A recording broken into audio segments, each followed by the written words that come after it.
Te dicen que el matrimonio se trata de compromiso.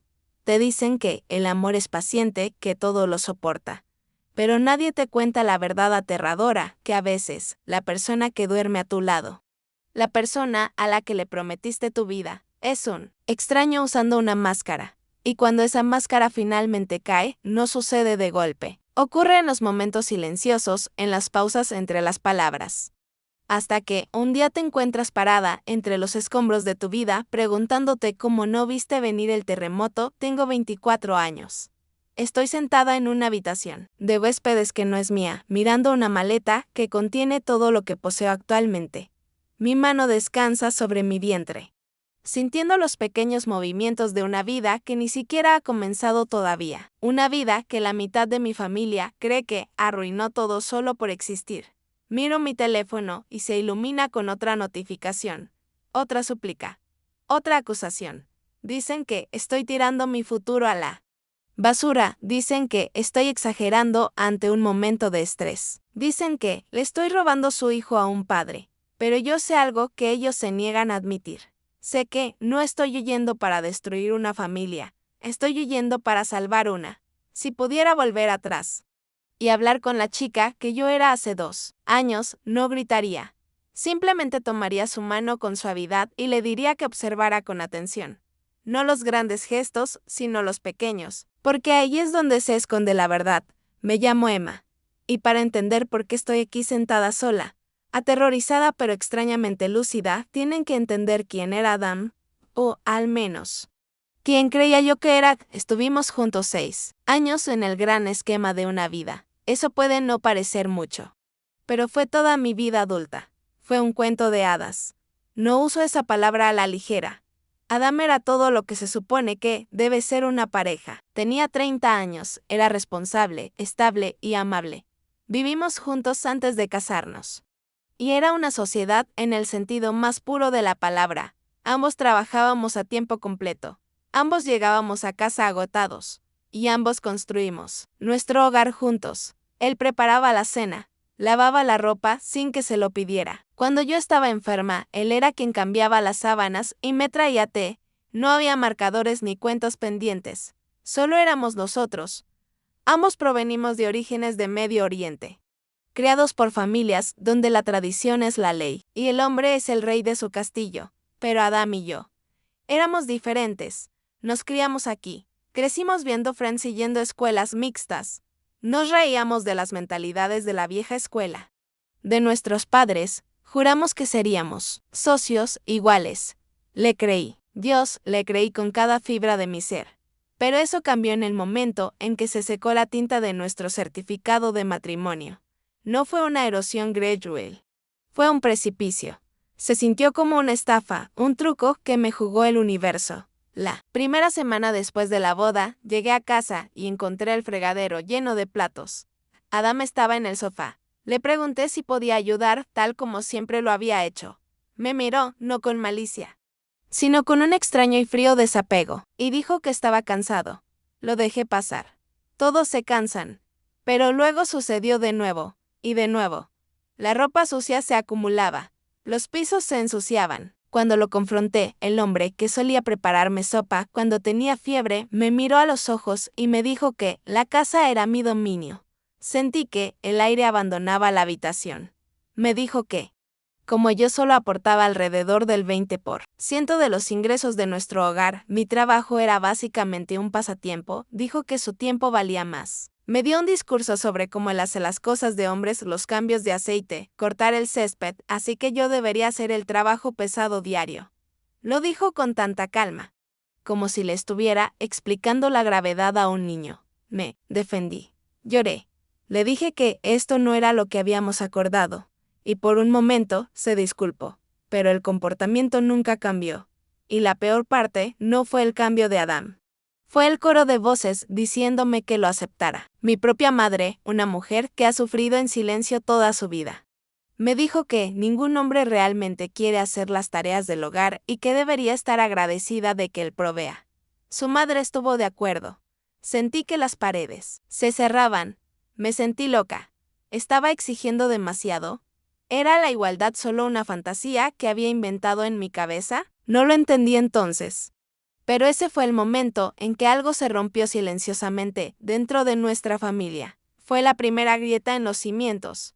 Me tragué mi orgullo.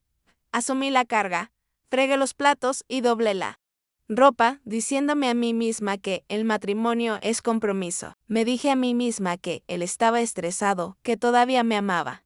Ignoré los pequeños comentarios que empezaron a escaparse. Cosas sutiles, chistes sobre mujeres al volante.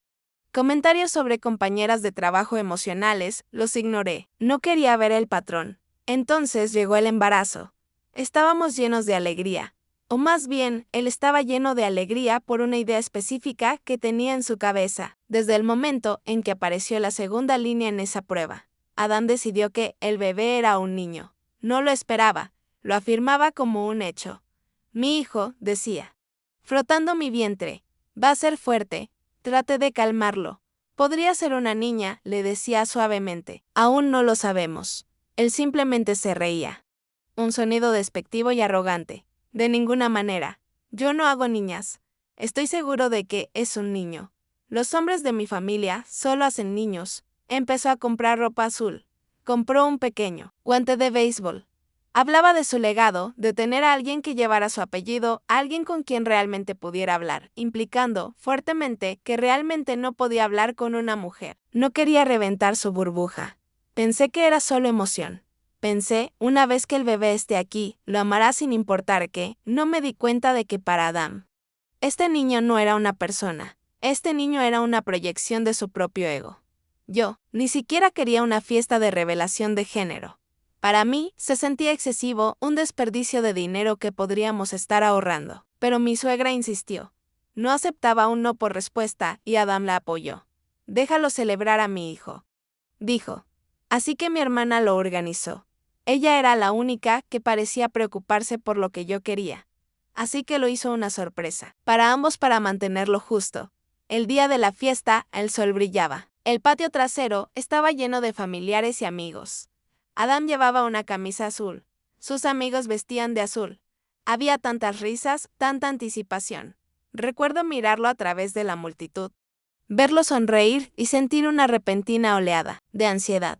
Un nudo frío se formó en mi estómago. Me dije que eran solo nervios. Me dije que no importaba qué color saliera de ese globo. Éramos una familia, estaba equivocada. Estaba tan ingenua y dolorosamente equivocada. Nos paramos allí, sosteniendo el alfiler, listos para reventar el gran globo negro. Las cámaras estaban grabando. Mi hermana sonreía. Adam tenía su brazo alrededor de mí, su agarre firme, confiado. 1, 2, 3. Gritaron todos y reventamos el globo. Y por una fracción de segundo, el tiempo se suspendió. Confeti rosa explotó en el aire, bailando en el viento, cubriéndonos en una suave y hermosa lluvia de papel color rosa. Jadeé, una sonrisa rompiendo en mi rostro. Una hija, una niña pequeña de entonces. Me giré para mirar a mi esposo. Nunca he visto un rostro transformarse tan rápidamente de la alegría al odio puro y absoluto. No fue decepción. No fue shock. Fue una ira tan oscura, tan violenta. Que me heló la sangre, no me abrazó, no sonrió. Miró el confeti rosa en su hombro como si fuera un residuo tóxico. Entonces comenzó a gritar. El sonido de la alegría al morir es algo muy específico. No se desvanece. Es estrangulado. Un segundo había vítores, aplausos y el estallido de globos. Al siguiente, hubo un silencio tan pesado que sentí que podía aplastar mis pulmones. Adam estaba gritando, pero no le gritaba al cielo. Me gritaba a mí, no, no. Esto es una broma, gritó, con la cara tornándose de un tono rojo que yo nunca había visto antes. Se arrancó el cuello de su camisa azul.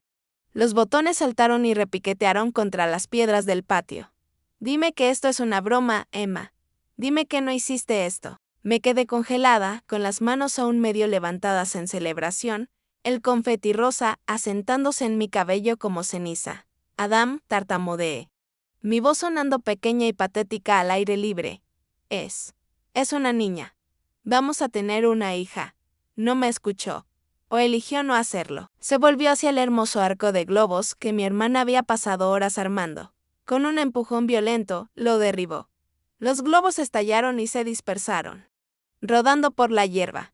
Cuando di un paso adelante, instintivamente tratando de alcanzarlo para calmarlo, para traerlo de vuelta a la realidad, me empujó. No fue un tropezón, fue un empujón.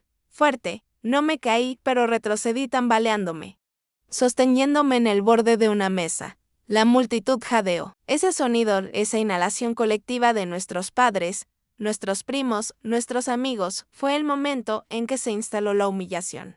Me bañó como agua hirviendo. Mi esposo, el hombre que se suponía que debía ser mi protector, acababa de rechazarnos físicamente a mí y a nuestra hija frente a todos los que conocíamos. No puedo tener una hija, rugió, caminando de un lado a otro como un animal enjaulado. Esto es imposible. ¿Cómo pudiste hacerme esto? Luego, tan rápido como ocurrió la explosión, se volvió frío. Miró alrededor del patio silencioso. Vio las caras mirándolo fijamente, sin decir otra palabra, se dio la vuelta y salió furioso hacia la entrada. Todos escuchamos el portazo del auto, el motor acelerando y las llantas chirriando mientras salía disparado del vecindario. Me quedé parada entre los escombros de una fiesta que se suponía que celebraría una nueva vida. Mi hermana, que había estado grabando en su teléfono, bajó lentamente la mano, con el rostro pálido. Se acercó y me rodeó con sus brazos, y fue entonces cuando finalmente me quebré. Sollocé en su hombro, mis rodillas cediendo. Me sentí expuesta. Sentí que yo era la que había fallado, aunque sabía, lógicamente, que no había hecho nada malo, pero el cuchillo se retorció más profundamente cuando los invitados comenzaron a irse. Fue la lástima en sus ojos lo que más dolió. Y luego, vino su madre. Mi suegra se acercó a mí mientras yo me limpiaba el rímel de las mejillas. No parecía enojada con él, no parecía horrorizada, parecía práctica. Puso una mano en mi hombro y apretó. No llores, Abiti, dijo, con una voz aterradoramente tranquila. Solo está en shock. Ya sabes cómo son los hombres. Tenía el corazón puesto en un niño. Es mucha presión. La miré, incapaz de comprender lo que estaba escuchando. Me empujó. Susurré. Rompió las decoraciones. Es apasionado, desestimó. Ella, agitando la mano. Su calmará. Volverá y se disculpará. Y no te preocupes. Estoy segura de que la próxima vez le darás un niño. Solo tienes que esforzarte más la próxima vez. Bueno. Dios quiere lo que quiere. La próxima vez, hablaba como si mi hija, la niña que crecía dentro de mí, fuera un borrador. Un error que debía corregirse. Un marcador de posición hasta que llegara el niño real. No podía respirar. Le pedí a mi hermana que sacara a todos. Necesitaba estar sola, fui a casa. A una casa vacía. Durante 2 horas, me senté en el sofá, en la oscuridad, mirando la puerta principal. Cada auto que pasaba hacía que mi corazón golpeara contra mis costillas. Estaba aterrorizada de que volviera y aterrorizada de que no lo hiciera. Estaba de luto por el esposo que pensé que tenía esa mañana, dándome cuenta de que había muerto en el momento en que ese confeti rosa tocó el aire. Cuando finalmente giró la cerradura, me tensé. Adam entró. Se veía desaliñado, con los ojos inyectados en sangre. No me miró. Pasó directamente por la sala hacia la cocina, abrió el refrigerador y agarró una botella de agua. El silencio era asfixiante. Era su arma preferida, la ley del hielo. Quería que yo lo persiguiera. Quería que le suplicara perdón por un crimen que no había cometido. No pude soportarlo. Las hormonas, el miedo, la ira, todo burbujeó. ¿Vas a decir algo?, pregunté, poniéndome de pie. Mi voz temblaba, pero me obligué a que fuera fuerte. Me humillaste. Nos humillaste. Adam, me empujaste. Cerró la puerta del refrigerador de un golpe. Se giró lentamente, recostándose contra la encimera, cruzando los brazos. Me miró con tanto desdén, con tal cálculo frío, que quise correr. ¿Yo te humillé? Se rió, un sonido seco y sin humor. Tú me tendiste una trampa, Emma, tú y tu hermana. Invitaron a todos mis amigos, a toda mi familia, solo para hacerme quedar como un tonto. Era una revelación de género. Grité. Es una probabilidad del 50%. ¿Cómo es eso, tenderte una trampa? Porque tú sabes, gritó, explotando finalmente de nuevo. ¿Conoces mi linaje familiar? Mi padre tiene 5 hermanos. Yo tengo hermanos. Producimos hombres. Eso es lo que hacemos. Mis genes son dominantes. Me señaló con el dedo, clavándolo en el aire. Esto eres tú. Esta es tu culpa, tu familia son todas mujeres. Tu papá no pudo hacer un hijo. Así que ahora me has infectado con esa genética débil. Me quedé allí parpadeando. Casi me río. Era tan absurdo, tan científicamente analfabeto, que parecía una alucinación. Adam, dije, mi voz bajando a un susurro, así no es como funciona la biología. Los hombres determinan el sexo del bebé. Tú das el cromosoma 10 o el Y. Si alguien determinó esto, fuiste tú. Dio un paso más cerca, su rostro torciéndose, en una mueca de desprecio. No te atrevas a llamarme estúpido. ¿Crees que porque leíste algunos libros sabes más? Eres igual que todas las mujeres. Tratando de manipular la situación para que sea mi culpa. Tomó aire y luego dijo las palabras que resonarán en mis oídos hasta el día de mi muerte. No quería una hija, dijo, con voz baja y venenosa. Quería un legado. Quería un hijo al que pudiera criar bien, alguien con quien pudiera compartir mi vida. Las hijas no traen más que mierda a los padres. ¿Qué se supone que voy a hacer con una niña? Ella es tu hija, le supliqué, con lágrimas corriendo por mi rostro nuevamente. Ella es nuestra. Ella es un lastre, escupió. Veo lo que pasa. Veo a las chicas en internet. Veo a las mujeres en la calle. No quiero criar a una futura puta que va a ser usada por tipos como yo. No quiero esa vergüenza. La habitación dio vueltas. Sentí la bilis subir por mi garganta. No estaba hablando de una extraña. Estaba hablando de su hija no nacida. La estaba sexualizando, degradando y rechazando antes de que siquiera hubiera tomado su primer aliento. Vete, susurré, pero era mi casa también. Me di cuenta entonces de que no estaba a salvo. No físicamente, tal vez, pero emocionalmente, espiritualmente, estaba en peligro. Y lo más importante, ella estaba en peligro, le grité, le pregunté si había perdido la cabeza. Pero él simplemente se quedó allí, justificando su odio, enumerando todas las razones por las que las mujeres son terribles. Por las que tener una hija es un castigo.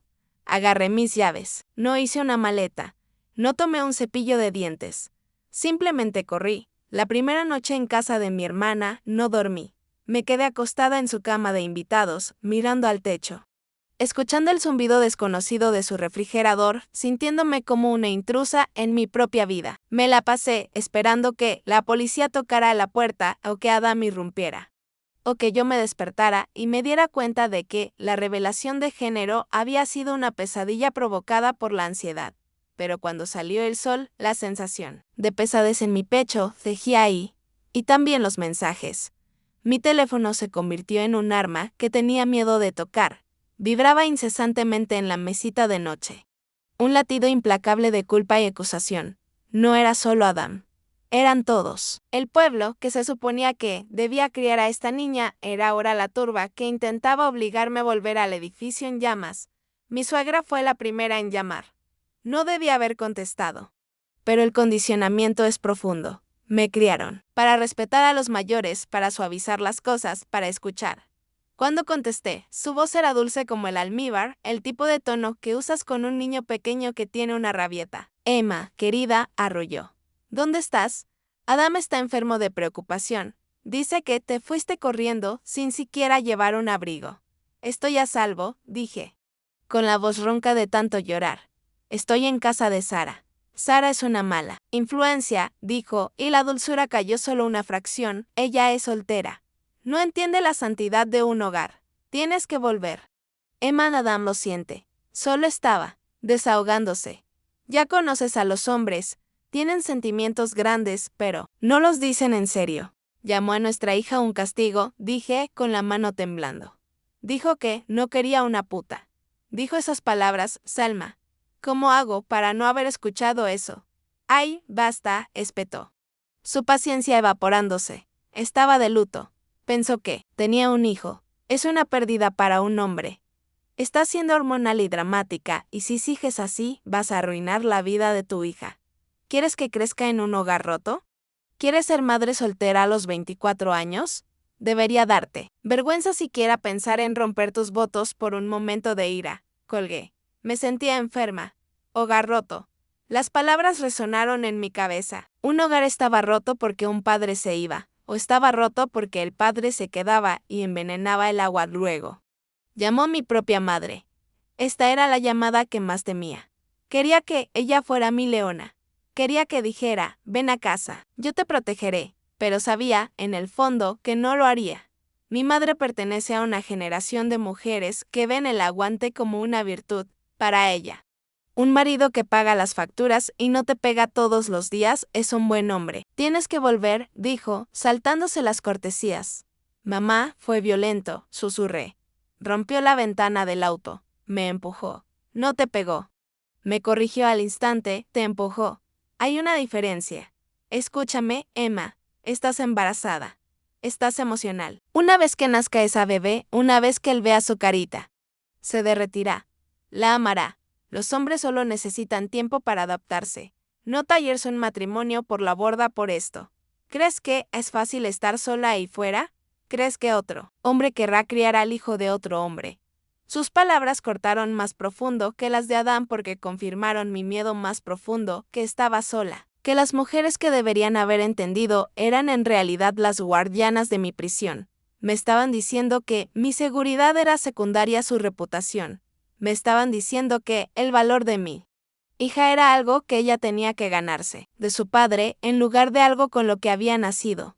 Me senté en el borde de la cama y lloré. No el llanto ruidoso e histérico de ayer, sino las lágrimas silenciosas y constantes de alguien que se da cuenta de que el mundo es mucho más frío de lo que pensaba entonces. Los mensajes de texto de Adam empezaron a cambiar. La noche anterior había sido silencio. Ahora era un aluvión de manipulación. ¿Dónde estás? Esto es infantil. Vuelve a casa, te compré tu comida para llevar favorita. Se está enfriando. Lo siento, ok. Exageré. Solo estaba en shock. No lo decía en serio. Deja de hacer un gran problema de la nada. Nos estás avergonzando. No había un te lastimé. No había un estoy avergonzado. Solo había un lamento que me hayan atrapado y vuelve para que pueda dejar de sentirme culpable. Incluso envió una foto de la guardería. La habitación, que habíamos pintado de amarillo porque no sabíamos el género. Había tirado el confeti rosa a la basura. Dijo, limpió el patio trasero. ¿Ves? Escribió. Todo ha vuelto a la normalidad. Solo vuelve a casa. Normalidad. Esa palabra me aterraba más que su ira. Normalidad significaba borrar la verdad. Normalidad significaba fingir que él no había revelado la oscuridad que se podría dentro de él. Si volvía ahora, si aceptaba su disculpa a medias y el consejo de mi madre, estaría firmando un contrato. Estaría aceptando que su odio hacia las mujeres era aceptable siempre que lo mantuviera en silencio. Estaría aceptando criar a mi hija en una casa donde su padre ve su género como un defecto. Mi hermana, Sara, entró en la habitación con una taza de té. Me miró el teléfono que apretaba en mi mano y se sentó. No me dijo qué hacer. No me dijo que lo dejara o que me quedara. Solo hizo una pregunta, si él hubiera dicho esas cosas sobre ti. Dijo suavemente, podrías haber vuelto. Podrías haberlo perdonado porque estás acostumbrada a recibir el golpe, pero no las dijo sobre ti, Emma. Las dijo sobre ella. Puedes mirarla a los ojos dentro de 10 años. Y decirle que, sabías que, su padre pensaba que era una futura puta y te quedaste de todos modos. Ese fue el momento en que se disipó la niebla. Ya no se trataba de mí. No se trataba de ser una divorciada a los 24 años o de la vergüenza de un matrimonio fallido. Se trataba de ella. Puse mi mano sobre mi estómago. Pensé en la niña que crecía dentro de mí. Adam estaba preocupado de que fuera usada por hombres como él. Y la ironía me golpeó con la fuerza de un golpe físico, el único hombre que la había degradado hasta ahora, el único hombre que la había llamado puta, era él. Él era el peligro del que me advertía. Miré a Sara. Necesito un abogado, dije. Las palabras sabían a ceniza, pero también sabían a libertad, pero decidir es una cosa. Hacerlo es otra, porque a medida que avanzaba el día, la presión no se detuvo. Los amigos comenzaron a enviar mensajes de texto de escuché que ustedes están peleando, espero que esté todo bien. Adam suena muy deprimido. Tal vez deberías hablar con él. Él había llegado a ellos primero. Estaba tejiendo la narrativa. Él era el esposo con el corazón roto, y yo era la esposa hormonal e irracional que huía con su hijo. Y entonces, tarde esa noche, llegó un mensaje de texto que detuvo mi corazón. No era una súplica. No era una disculpa. Era una amenaza enmascarada de preocupación. Mi mamá dice que no estás pensando con claridad. Si no vuelves a casa para mañana. Vamos a asumir que estás teniendo un colapso mental. Por la seguridad del bebé, tal vez tengamos que involucrar a las autoridades. No me obligues a hacer esto, Emma. Quiero a mi hijo, me quedé mirando la pantalla. Mi sangre convirtiéndose en hielo. Ya no solo me estaba haciendo luz de gas, estaba amenazando con quitármela. Hay un tipo específico de frío que te invade cuando te das cuenta de que tu pareja ya no es tu pareja, sino tu adversario. No es el calor de la ira, es la claridad helada de la supervivencia. Cuando leí ese mensaje de texto quiero a mi hijo, no lloré, no temblé. Dejé de sentir nada en absoluto, excepto una necesidad primitiva de proteger la vida dentro de mí. Todavía la llamaba mi hijo mi niño, usando el masculino genérico, pero incluso en su amenaza la despojaba de su género. Quería la posesión, no a la persona. No respondí. Sara vio mi cara y tomó el teléfono de mi mano. Leyó el mensaje, apretando la mandíbula. Está mintiendo, dijo. Aunque su voz vaciló ligeramente, no puedes simplemente llevársela. No, has hecho nada malo. Tiene dinero, susurré. Tiene a su familia. Tiene la narrativa. Ya me está pintando como mentalmente inestable. Esa noche, me senté en la mesa de la cocina de Sara. No con un bote de helado o una copa de vino, sino con un cuaderno. Comencé a escribir todo. Cada fecha. Cada comentario. La vez que tiró el control remoto porque una mujer estaba comentando deportes. La vez que me dijo que mi trabajo era un pasatiempo. La forma en que me empujó en la fiesta. Escribí hasta que me dio un calambre en la mano. Documentando el sutil deslizamiento de esposo de cuento de hadas a misógino resentido, sentí que estaba escribiendo una autopsia de mi propio matrimonio. A la mañana siguiente, fui a ver a una abogada. Era una mujer mayor, astuta, con ojos amables y un escritorio abarrotado de archivos. Le mostré el video de la revelación de género, el que había grabado mi hermana. Observé su rostro mientras miraba la reacción de Adam. No jadeó. No pareció sorprendida. Simplemente asintió lentamente, con una mirada de triste reconocimiento en sus ojos. Esto es bueno, dijo, tocando la pantalla. Muestra un estallido violento. Muestra inestabilidad. Pero Emma, tengo que ser honesta contigo. Los tribunales favorecen la reunificación. Favorecen la custodia 50-50. A menos que sea un peligro probado. Para la niña, obtendrá visitas. Probablemente obtendrá la custodia parcial. Dijo que no quería una hija, supliqué. La llamó puta. Dijo cosas terribles, estuvo de acuerdo la abogada, pero decir cosas terribles no es un crimen. Ser un misógino no es ilegal. Podemos luchar por visitas supervisadas. Especialmente mientras sea una bebé, pero eventualmente, él tendrá acceso a ella. Salí de esa oficina, sintiéndome más pesada que cuando entré. La ley podía proteger mi cuenta bancaria, tal vez mi casa. Pero no podía proteger el espíritu de mi hija. No podía impedir que su padre le susurrara veneno al oído los fines de semana que la tuviera. Me di cuenta entonces de que esta no iba a ser una batalla ganada en una sala del tribunal. Iba a ser una batalla de resistencia. Regresé a casa de Sara y encontré a la madre de Adam sentada en su auto en la entrada. Se bajó cuando me vio, con el rostro como una máscara de trágica preocupación. Trató de abrazarme, pero retrocedí. «Emma, por favor», dijo, con voz temblorosa. «Adam se está desmoronando. No ha comido, no ha dormido, lo siente mucho. Está listo para ir a terapia. Hará lo que tú quieras». Amenazó con llamar a las autoridades, dije secamente. Amenazó con llevarme a mi bebé. Ella agitó la mano con desdén. Estaba asustado. Pensó que estabas robando a su hijo. Solo estaba reaccionando. Mira, he hablado con él. Le dije que estaba equivocado. Le dije que debía disculparse. Está listo para ser un padre para tu hija. Tu hija, no suya, no nuestra. Incluso en su súplica, la distinción estaba ahí. No puedo volver, Salma, dije.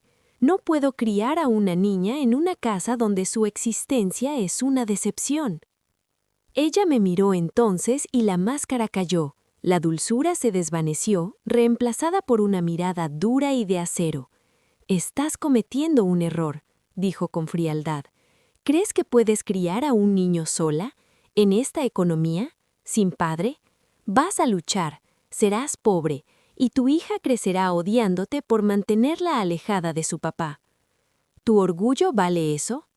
No es orgullo, dije, con la mano en mi vientre. Es protección. Se subió a su auto y se fue sin decir otra palabra. Entré y bloqueé el número de Adam, bloqueé a su madre, bloqueé a sus amigos. Sentí una extraña sensación de calma invadiéndome. Estaba cortando la extremidad para salvar el cuerpo. Pero el silencio no duró. 2 días después, Adam apareció. Estaba sola en casa de Sara. Ella estaba en el trabajo. Escuché golpes en la puerta, insistentes y enojados. Miré por la mirilla y lo vi. No era el hombre desaliñado y roto que su madre había descrito. Parecía furioso. Caminaba de un lado al otro del porche, hablando solo. «¡Emma!», gritó. «Sé que estás ahí. ¡Abre la maldita puerta!». Mi corazón martillaba contra mis costillas. Retrocedí, agarrando mi teléfono, lista para marcar al 911. «No me iré hasta que hablemos», gritó. «No puedes simplemente robar a mi hijo y esconderte. Ese es mi legado ahí adentro». Mi legado, todavía, incluso ahora. No abrí la puerta. Me senté en el suelo del pasillo, temblando, escuchando al hombre que había amado durante 6 años gritarle a un trozo de madera. Escuché mientras pasaba por ciclos de ira, luego negociación, luego súplica. «Emma, por favor», sollozó, apoyando la frente contra la puerta. «Cambiaré, lo juro. Es solo que quería un niño con tantas ganas. Lo siento, solo abre la puerta». Fue el punto medio de mi miseria, el momento en que si hubiera sido más débil, si hubiera escuchado la verdad en su ira anterior, podría haber abierto esa puerta. Podría haber creído las lágrimas. Podría haber pensado, tal vez realmente pueda cambiar, tal vez solo está de luto. Pero entonces recordé el confeti, recordé el empujón, recordé la palabra puta. Me quedé en el suelo, no me moví hasta que escuché su auto alejarse. Esa noche tomé la decisión que definiría el resto de mi vida. No solo lo estaba dejando, estaba borrando la expectativa de que él alguna vez fuera un padre seguro. Sabía que el camino por delante sería brutal. Fechas en corte, batallas por la custodia, ruina financiera. Pero mientras sentía a mi hija patear, un golpe pequeño y duro y desafiante contra mis costillas, supe que había tomado la única decisión que importaba. Estaba dispuesta a ser la villana en su historia para que pudiera ser la heroína en la de ella. Los meses que siguieron no fueron un montaje de película sobre el empoderamiento femenino, fueron una guerra de desgaste lenta y aplastante. Pasé mi embarazo en oficinas de abogados y salas de corte, sentada frente a un hombre que no me miraba con amor, sino con el frío cálculo de alguien que intenta ganar un trato comercial. Adam luchó por la custodia, no porque quería una hija, había dejado eso dolorosamente claro, pero quería ganar, quería castigarme, usó todos los trucos del libro. Alegó que yo era inestable, alegó que había secuestrado a la niña, drenó mis ahorros, mi energía y mi esperanza. Hubo noches en que me acosté en el suelo de la guardería en la casa de mi hermana, demasiado agotada para llorar, preguntándome si había cometido un terrible error.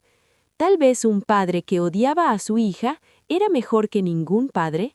Tal vez debía haber mantenido la boca abierta y dejar que pintara la habitación azul. Pero entonces Laila nació. Llegó al mundo gritando, una cosa diminuta, furiosa y hermosa con una cabeza llena de cabello oscuro. Cuando la colocaron sobre mi pecho, el mundo se hizo silencio. La miré a esta persona, a esta alma, y recordé lo que había dicho Adam. No quiero una puta. Y supe con una certeza aterradora que si me hubiera quedado, él habría pasado toda la vida de ella tratando de romper su espíritu para que encajara en su pequeña odiosa caja. Adam vino al hospital una vez. Se paró torpemente junto al Moisés. No la cargó, La miró con una extraña mezcla de curiosidad y decepción, como mirarías un paquete que llegó dañado. «Se parece a ti», dijo. No fue un cumplido. Se fue después de 20 minutos. Los años que siguieron fueron duros. No les voy a mentir. Criar a un hijo solo es un maratón implacable y agotador. Hubo días en que me sentía tan sola que parecía que me dolían los huesos. Hubo momentos en que Laila llegaba a casa de la escuela preguntando por qué otros papás recogían a sus hijos, y yo tenía que tragarme el nudo en la garganta y contarle una versión desanitizada de la verdad. Pero aquí está el giro. El final no es una explosión, es un desvanecimiento lento. Cuando Laila tenía 3 años, Adam se volvió a casar. Una chica agradable, muy joven, muy tradicional. Un año después, tuvieron un hijo, y ese fue el momento en que Adam realmente nos dejó. Consiguió su legado, consiguió su niño. Los fines de semana de visita con Laila se volvieron cada vez más escasos. Dejó de luchar, dejó de llamar. Había reemplazado el error con la corrección. Me rompió el corazón por ella. Verla esperar por la ventana un auto que no llegaba, ver la confusión en sus ojos. Pero cuando creció, me di cuenta de algo profundo. Su ausencia fue un regalo. Como él no estaba ahí, Laila nunca escuchó que era débil, nunca escuchó que su voz no importaba, nunca vio a su madre ser tratada como una sirvienta. Creció en un hogar lleno de risa, de lucha, sí, pero de inmenso respeto. Ahora tiene 10 años, es fier, es cándida, quiere ser astronauta, y no sabe, realmente no sabe, que hay hombres en este mundo que piensan que ella no puede serlo. Tengo 34 años ahora. Estoy cansada. Tengo canas que no esperaba tener tan pronto. Sigo soltera, porque la confianza es difícil de reconstruir. Pero a veces miro a Laila sentada en la mesa de la cocina, haciendo su tarea con una seguridad que me deja sin hálito, y pienso en esa fiesta de revelación de género. Pienso en el confeti rosa cayendo como lluvia. Perdí mi matrimonio ese día, perdí mi seguridad financiera, perdí la aprobación de mi comunidad, me convertí en la villana en la historia de todos los demás. Aún susurran sobre mí en las reuniones familiares, la mujer testaruda que rompió una familia por una rabieta. Pero miro a mi hija que camina con la cabeza en alto, que sabe que su valor es inherente, no condicional. La salvé, recibí el golpe para que ella no tuviera que hacerlo. Y si me preguntaran hoy, sabiendo todo lo que sé ahora, la soledad, las batallas judiciales, las noches de miedo, si lo volvería a hacer todo de nuevo para que tuviera esta paz, en un instante, lo quemaría todo de nuevo por ella.